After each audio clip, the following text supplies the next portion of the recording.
In 2057, Brett Talley will be 76 years old and will have served 40 years on the federal appellate court in Alabama, unless he's been elevated to the Supreme Court in the interim. Never heard of him? You will. He just received unanimous approval from the Republicans on the Senate Judiciary Committee, despite receiving a unanimous not qualified recommendation from the American Bar Association, one of only 4 such votes in the last 28 years. Here's more of his resume. He has never tried a case. I wasn't much of a lawyer, by the way, but I tried one a month after I'd started practicing law. He has never even argued one motion. I did that on my first day. A month after the Newtown slaughter of 26 and 7-year-olds, he pledged his total support to the National Rifle Association, quote, financially, politically, and intellectually. In 2013, he wrote on his blog that armed revolution was an important defense against tyrannical government. And most recently, in a tweet, he referred to the Democratic nominee for president as, quote, Hillary Rotten Clinton.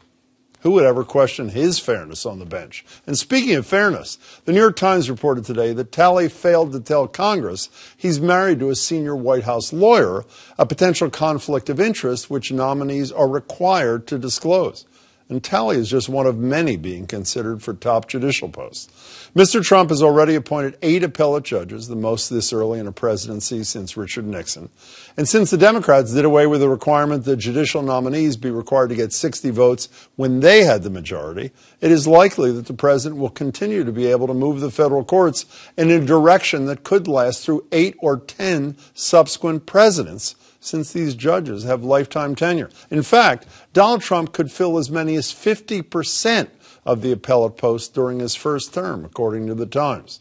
So while some Trump critics may be hopeful about the upcoming midterms and the presidential election itself in 2020, the Trump effect on abortion, the environment, workers' rights, and virtually everything else will be felt for many decades to come. As Barack Obama once said, elections have consequences, and some just last far longer than others.